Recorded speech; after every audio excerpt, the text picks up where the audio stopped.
এই ফলাফলের ক্ষেত্রে সর্বভারতীয় স্তরে এনডিএ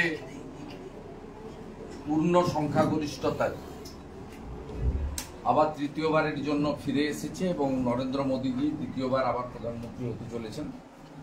এই জন্য আমার পক্ষ থেকে এবং পশ্চিমবঙ্গ প্রদেশ বিজেপির পক্ষ থেকে ধন্যবাদ জ্ঞাপন করি।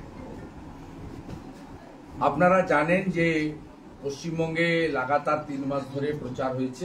প্রচারে ভারতীয় জনতা পার্টির প্রত্যেকটি কার্যকর্তা, কর্মী, সমর্থক আমরা অক্লান্ত পরিশ্রম করেছি এবং মানুষের মধ্যে সাড়াও আমরা ব্যাপকভাবে পেয়েছি। 7 দফার নির্বাচন হয়েছে এবং সেই নির্বাচনে প্রত্যেকটা দফার পরে আমাদের রাজ্য সভাপতি, রাজ্যের মুখপাত্র এবং বিভিন্ন সময়ে আমি বা অন্য নেতৃত্বরা, প্রার্থীরা তারা নির্বাচনের পরিবেশ পরিস্থিতি ইত্যাদি নিয়ে বক্তব্য রেখেছেন এবং আমরা দেখেছি 4র্থ দফা থেকে পরপর কিভাবে পুলিশের অত্যাচার এবং কিছু নির্দিষ্ট বুথে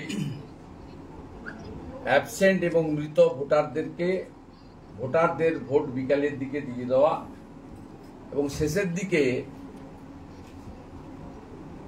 অনেক হিন্দু ভোটারদেরকে ভোট দিতে বাধা দান করা, আই কার্ড কাড়িয়ে নেওয়া, এইসব ঘটনা ঘটেছে। আমরা 6ষ্ঠ দফাতেও বলেছি, 7ম দফাতেও জানিয়েছি। তবুও আজকের যে ফলাফল, এই জনাদেশ, এই স্কিমগুলো, এগুলো বেনিফিশিয়ারি ওরিয়েন্টেড, কেন্দ্র বা রাজ্যের বন্ধ তো হবেই না। অন্যদিকে বিজেপি এলে এর অর্থ বৃদ্ধি ঘটবে।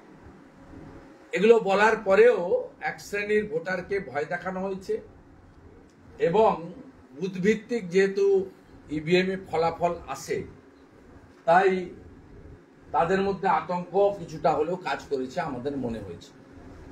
আমি সংখ্যাতত্ত্বের আসন সংখ্যার নিরিখে আমরা 21+ আসন অন্তত পাবো, এটা আমাদের নিজেদের আশা ছিল এবং যে লড়াইটা আজকে সারাদিন হয়েছে ভোটের তারতম্যের নিরিখে, আপনারা দেখবেন যে আমরা অল্প কয়েক পার্সেন্টেজের হেরফেরে বেশ কিছু আসন আমরা অল্প ভোটে, লোকসভা ভোটের নিরিখে 14-15 লক্ষ ভোটার ভোট দিয়েছে, আমরা হয়তো লস করেছি। কিন্তু আমরা যে কারণে পশ্চিমবঙ্গের বিরাট জনগোষ্ঠীর প্রতি, ভোটার ভদ্রমণ্ডলীর প্রতি কৃতজ্ঞ যে তারা 2021 সালে নির্বাচন, সেই নির্বাচনের থেকেও 1% বেশি ভোট আমাদের দিয়েছেন। 1 নম্বর, 2021 সালে আমরা 77টা বিধানসভায় জিতেছিলাম, তার থেকেও বেশি সংখ্যক বিধানসভা, প্রায় 100-র কাছাকাছি বিধানসভাতে তারা আমাদেরকে এগিয়ে রেখেছেন এবং যোগ বিয়োগের অঙ্গে আমরা আপাতত 12টা আসনে জয়লাভ করেছি। ইসিআইর যে ওয়েবসাইট আছে, সেই ওয়েবসাইটেও এর পরিসংখ্যানের মধ্য দিয়ে আপনারা দেখতে পাবেন। আর 1-2টি আসনে এখনো গণনা চলছে বলে আমরা জানতে পেরেছি, শেষ হয়নি গণনা।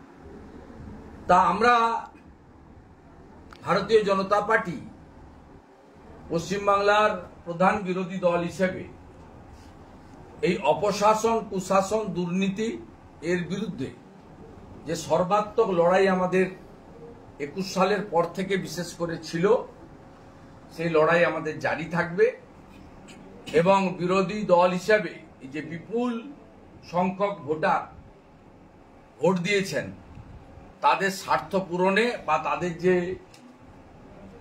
আমাদেরকে কেন্দ্র করে আশা বা স্বপ্ন পূরণে ভারতীয় জনতা পার্টি সক্রিয়ভাবে কাজ করবে। একটা মুহূর্ত আমরা নষ্ট করতে চাই না। আমরা কেন্দ্রে আমাদের 300-র কাছাকাছি আসন নিয়ে এনডিএর আশা এবং যে বিধানসভাগুলোতে ভোট হয়েছে তাতে সরাসরি বিজেপি অরুণাচল উড়িষ্যার মতো রাজ্যে ক্ষমতায় এসেছে। আমাদের পার্শ্ববর্তী রাজ্য উড়িষ্যা, সেখানে বিপুল ম্যান্ডেট বিজেপি পেয়েছে এবং এনডিএ টিডিপিকে সাথে নিয়ে অন্ধ্রপ্রদেশে ক্ষমতায় এসেছে। আমরা মনে করি এই বিপুল ম্যান্ডেটের পরে এবং পশ্চিমবাংলায় যে 12টি আসনে আমরা নির্বাচিত হয়েছি, সেখানে আমাদের কর্মী সমর্থক শুভানুধ্যায়ীদের আমরা বিজয় মিছিলের নামে অন্যের বিরক্তির কারণ না হওয়ার জন্য আবেদন করব। কোনোভাবে তৃণমূল কংগ্রেসের প্ররোচনার ফাঁদে পা দিতে না দেওয়ার জন্য আবেদন করব এবং কোথাও যদি 2021 সালের পোস্টপোল ভায়োলেন্সের মতো ঘটনা ঘটে বা পরিস্থিতি তৈরি হয়, আপনারা আমাদেরকে জানাবেন। আমরা ইতিমধ্যে রাজ্য পার্টির পক্ষ থেকে